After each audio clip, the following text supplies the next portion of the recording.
What I'm sharing this morning is based on a reflection from one of my books on Mark's Gospel, but padded out a bit for our purposes this morning. So the parable of the sower, a very familiar passage, but one that we come to again today.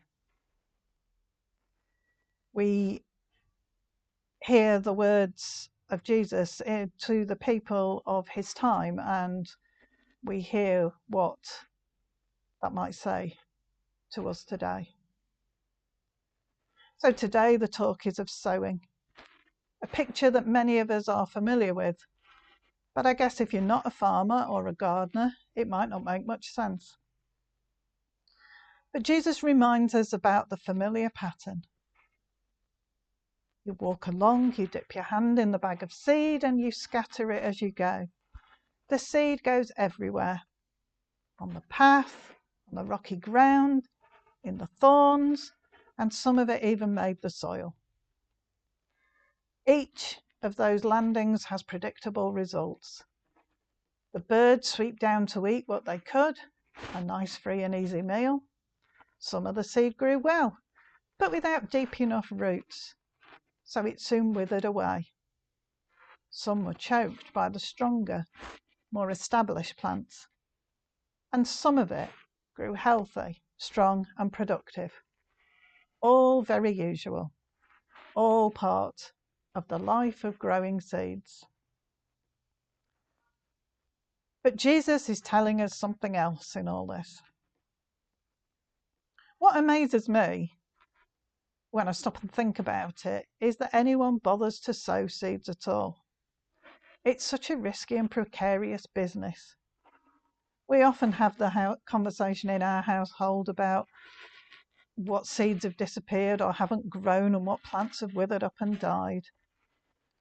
Sowing has a relatively small success rate, an unpredictable return for all the work. So much potential heartache for the ones that do not make it. Yet if you do not sow at all, there will definitely be no return. So the sower sows, knowing that some seed will not make it, doesn't put off the sowing. If we sit and think of the risks versus the rewards, we probably wouldn't bother to buy seeds, but we do. The birds are always digging up seeds and plants in our garden, which is great for the birds, not so good for the plants. If we watch the tractor sowing which we can from our garden, the birds follow behind, swooping down on the seeds as it lands. Yet still the farmer sows, because the harvest will come despite that. It can be easy to become disillusioned about the seeds that we plant. We want to see a bigger reward for our work and the cost, whether they grow or not. Yet the flowers that do make it are worth it. This is a photo of the flowers in our garden last week that show, despite all our moaning, some of them did grow.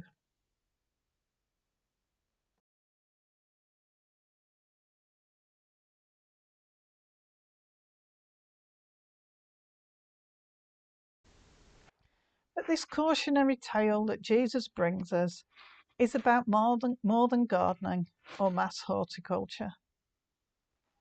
Jesus is asking me today to think about sowing, not particularly about flowers and crops, but sowing God's love, hope, and peace as I journey through my life. So as we reflect on this very familiar passage, God asks me to think about scattering what I know of him and his love for others wherever I go and to whoever I meet. It can be easy to be disillusioned about that, though. Will what I say or do fall on deaf ears? Will it land on barren ground? Will it appear to shoot, then wither and die? Will it seem as though someone has got it, only for them to become quickly disillusioned?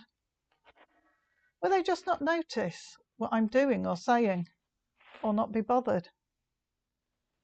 Perhaps it makes me question whether it's worth it, the rewards and the hazards. Should I even bother? Or am I wasting my time to show what I know about God with other people? The parable of the sower would suggest yes. Just get on with it. Still, we are called to sow as we go and as we live, because if we don't sow, there will never be any harvest. God's love and hope are always worth spreading liberally, without worrying about what will happen to them afterwards. God can worry about that, or not. We don't need to. So perhaps this parable, God is encouraging me to just get on and do it, to be part of the creative, growing process. To join in God's work is the invitation. This parable is an encouragement not to worry about what will happen to the seed, so much as just getting on with the sowing and letting God take care of the rest. But there is another side to this parable. As well as looking at the response of others to God's seeds in their lives, perhaps God is asking me to think about what kind of response I make to what God has sown in my life. God is looking at my growth too. Much as I am watching the seeds I have planted, is my focus on everyone else, or do I take time to look at myself? Can I look at the growth in my life? How is what God has given me growing? God sows in abundance in our own lives too. But how deaf are my ears? How barren my ground? How easily do I let seeds be snatched away? How often do I let the heat of my life wilt what God has given me? Or do I nurture it and care for it as carefully as I would my favourite plant? Will I allow God to sow generously, to cultivate tenderly, and to bring to harvest what God has sown in me? God is certainly asking me to listen, to hear what God is saying to me, and to do something about it, to join with God in the seed-sowing journey of growth and life, a journey we are all invited on, to sow with God and to share all that we know about Him generously wherever we go.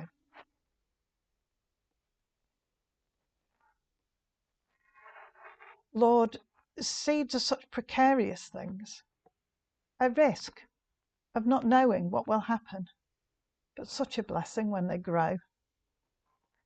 Help me, Lord, to be willing to take the risk for the growth of others and your kingdom, to sow liberally of all you have to offer, to keep on sowing for the seed that will grow, multiply, produce fruit and beauty.